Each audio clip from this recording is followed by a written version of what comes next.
sur Graffiti Urban Radio dans le réseau urbain. Ces notes de musique, eh bien, nous propose à présent de repartir vers la musique classique avec Loïc Chevalier. Bonjour Loïc. Bonjour. Loïc Chevalier, directeur de l'ensemble Erwin List, directeur artistique s'entend bien évidemment. Alors avec vous, on va parler de musique classique, pas en tant que directeur de l'ensemble d'ailleurs, ni en tant que professeur puisque vous enseignez également, mais en tant que passionné de musique classique. Voilà, c'est parce qu'on est passionné de musique classique qu'on devient professeur et qu'on devient éventuellement chef de chœur ou chef d'orchestre. Voilà. Et donc chroniqueur à la radio. Et aussi chroniqueur à la radio. Voilà. Pour faire essayer de faire partager de la même façon qu'on a découvert quand on était plus jeune, un peu par hasard, la musique.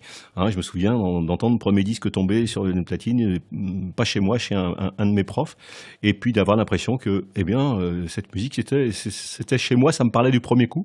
Donc l'espoir, c'est que peut-être tout à l'heure, là, dans quelques secondes, ceux qui vont entendre Mozart ou Ravel, eh bien, vont avoir l'impression d'être peut-être se retrouver chez eux et que ça puisse leur procurer autant de plaisir que ça m'en a procuré. Eh bien voilà, vous parlez de Mozart, vous parlez de Ravel. Ces deux noms ne sont pas donnés aux arts puisque effectivement dans cette chronique il y a deux œuvres. Alors est-ce que ce sont des œuvres identiques, est-ce que ce sont des œuvres différentes? Eh bien dites-nous tout Loïc. Eh bien tout, je vais essayer. Oui. Oui, c'est forcément différent parce que d'abord l'un c'est Mozart oui. Et l'autre c'est Ravel, donc on change totalement d'époque. Mozart c'est la fin du 18e, il est né en 1756 et est mort en 97, donc il a pas vécu très très très longtemps. Il a vécu 35 ans, Mozart. 1991, pardon, j'ai 97, 91. Il a vécu 35 ans. Et on va écouter le final d'un concerto pour piano. Un concerto en ré mineur.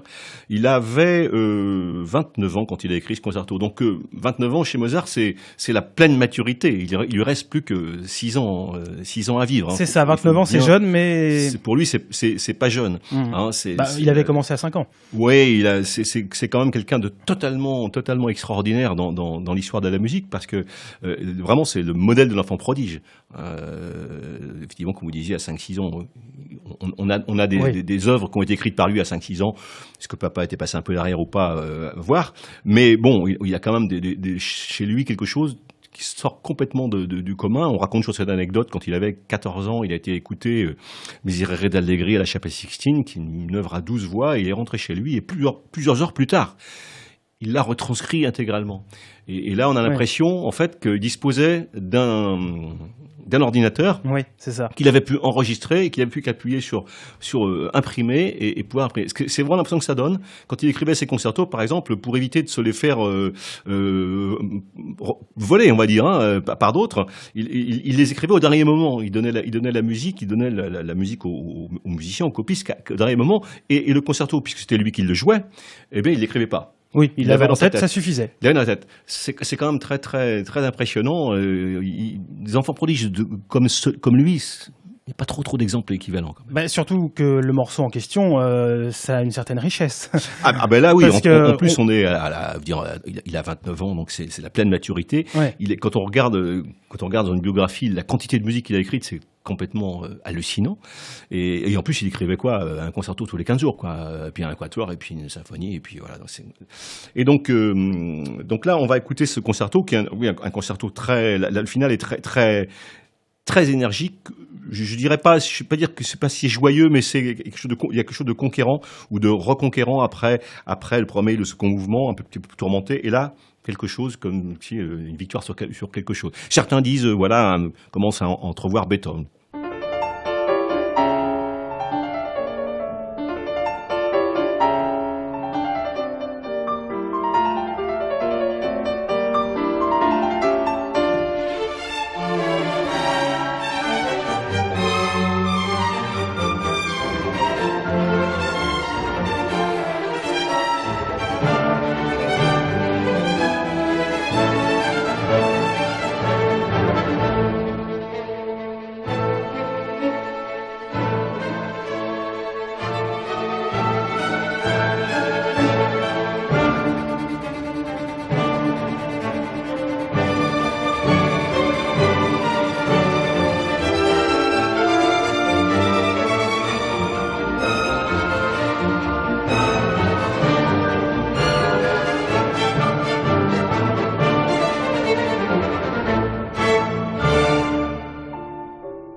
Voilà, c'était donc le début du dernier mouvement du concerto pour piano et orchestre en ré mineur de Mozart par l'orchestre Symphonia Varsovia et au piano, du piano qui dirigeait l'orchestre, Piotr Anderszewski. C'est peut-être un nom qui est pas très très connu du grand public, mais c'est un des très grands pianistes d'aujourd'hui. Une petite anecdote à son sujet. Par exemple, ce pianiste passait à des concours internationaux comme il y en a plein. Oui. Et tout d'un coup, en plein milieu du concours, un très très grand concours, il s'est dit mais qu'est-ce que je fais là? Il est parti, il a quitté le concours, et alors que tout le jury était en train de dire mais ce garçon va gagner le concours. D'accord. Petite idée pour donner une petite anecdote de ce qui peut se passer quelquefois chez des très très grands musiciens qui se sentent tout d'un coup pris dans quelque chose qui correspond pas à tout ce qu'ils ont à dire et à faire. Ouais, parce qu'ils se sentaient limités en fait, c'est Voilà, pour ça que par le concours, ça lui il est convenait parti. pas et ça l'a pas empêché de faire une carrière énorme aujourd'hui. Oui, d'accord. Voilà. Et de la même façon que la fois précédente, je vous disais, écoutez la Chapelle rhénane. Si vous devez écouter les concertos pour piano de Mozart, entre autres, ces versions, il y a eu 2 ou 3 volumes des concertos par lui, par Piotr Anderszewski. C'est vraiment très très beau, très bien enregistré en plus. Et ben voilà, une belle symphonie assez printanière aussi au niveau du. Ça très met en joie. énergique. Hein, énergique, mais énergie positive. Voilà, énergie positive. Moi, chez Mozart, c'est toujours au fond très très positif, même quand c'est très introspectif, très voire tourmenté aussi. Oui. Mais c'est ça qui est merveilleux dans la musique des grands génies, c'est qu'il y a toujours quelque chose, je pense, de positif au fond, parce qu'il y a une transcendance de la douleur, par exemple. Donc c'est pas seulement triste, c'est jamais triste, c'est au-delà de ça. Hein. Voilà pour le premier extrait, en tout cas pour aujourd'hui dans cette chronique. Alors le deuxième extrait, est-ce qu'on va être dans cette joie, dans cette énergie avec Ravel donc? Non, on va être dans quelque chose de complètement différent avec Ravel. Alors Ravel, c'est particulier. Non, c'est particulier pour moi, Oui. parce que j'ai souvent l'impression que c'est mon compositeur préféré. D'accord. Alors, quand on vient d'écouter du Ravel, c'est mon compositeur préféré. Après, on écoute du Bach, on dit bah non, c'est Bach mon préféré. Mais au fond, du fond, quand même, il y a quelque chose chez Ravel qui me touche infiniment. Je ne sais pas pourquoi, mais cette musique-là me touche vraiment particulièrement. Le quatuor à cordes, l'extrait qu'on va entendre encore plus particulièrement. Mais Ravel, pour moi, c'est le musicien de l'enfance. C'est comme s'il Ravel avait pas grandi. Ravel, il est resté célibataire toute sa vie. Il vivait dans une petite maison minuscule. Il collectionnait les petits automates, des choses comme ça. Oui, parce que lui, pour le coup, il est bien après Mozart, évidemment. Ah oui, Ravel, il est né en 1875. Ouais. Et il est mort en 1937. Donc on est vraiment tout près de nous. Hein. C'est ça. Tout près, puisqu'il est à cheval il y a une partie sur le XXe siècle. Quand on pense à lui, on peut très bien imaginer vivre, traverser les rues comme chez nous. Alors quand on pense à Mozart ou à Bach, quand on voit les livres, on voit les photos en noir et blanc, on se dit parce qu'elles étaient bleues chez eux à l'époque aussi. Hein. Alors que là, on se sent vraiment dans une contemporanéité plus facilement. Il y avait des automobiles, ça c'est sûr. Voilà, alors que du temps de Mozart, c'était plutôt de l'hippomobile. Voilà, plutôt. Hein. Et donc on va écouter le mouvement lent du quatuor à cordes. Alors vraiment, j'espère, j'aurais envie d'être à la place de ceux qui l'ont jamais entendu. Tellement, je trouve ça magique quand on entend ça. C'est comme une berceuse, c'est d'une douceur infinie. Il a écrit ça. Il était très jeune. Hein, alors, si on compare avec l'âge de Mozart, c'était en 1902, donc il avait 27 ans. D'accord. Hein, oui, donc un âge à peu près comparable. Sauf que Mozart était en pleine maturité à 29 voilà. ans, alors que Ravel était en train de commencer à écrire. Et Ravel n'était pas un enfant prodige. Hein. Il se destinait à être pianiste. On voulait faire de lui un pianiste, mais il réussissait pas trop les concours. Même comme compositeur, il a raté 3 fois le prix de Rome. Il l'a jamais eu. Mais en même temps, parce que là, quand il écrit son quatuor qu'on va entendre là, il est en train de rater pour la 3e fois le prix de Rome. Mais il réussit ce quatuor à cordes qui est bien au-delà de tous les concours qu'on peut s'imaginer. Donc voilà, le quatuor à cordes, 3e mouvement.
Voilà, c'est donc le mouvement lent, le début du mouvement lent du quatuor, parce qu'il n'en a écrit qu'un, de Maurice Ravel, qui a été créé en 1902 quand il avait 27 ans.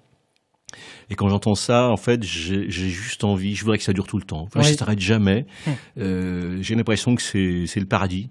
Parce que là, c'est un extrait assez court qu'on a entendu. Le morceau continue. Oui, un petit peu plus. Il doit durer 5 à 6 minutes, quelque chose comme ça. Oui. Donc quand même, finalement, très court. Oui, mais c'est un quatuor, ça dure 20 minutes. Hein, mais là, du coup, c'est une conviction qui est étayée sur rien, mais la musique relativise beaucoup le temps, la durée du temps.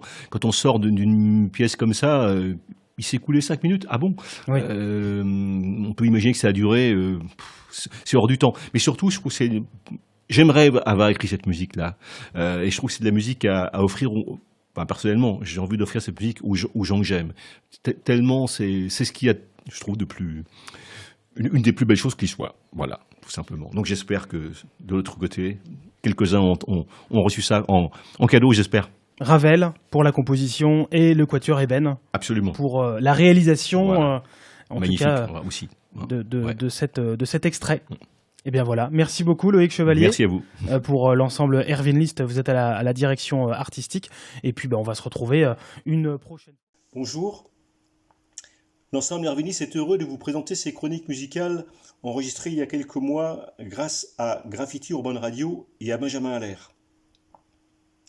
Nous espérons qu'elles vous plairont et qu'elles vous apporteront un peu de réconfort pendant cette période difficile de confinement. Prenons rendez-vous donc chaque mardi à 17h30 pour de nouveaux podcasts. N'hésitez pas à vous abonner et si vous avez un smartphone, il faut activer la cloche.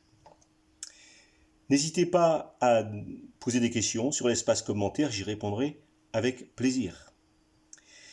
Et n'hésitez pas non plus à aller voir les vidéos de nos anciens concerts, soit sur Facebook, soit sur notre chaîne YouTube, Ensemble Erwin List. Et nous espérons vous retrouver mardi prochain à 17h30. À bientôt.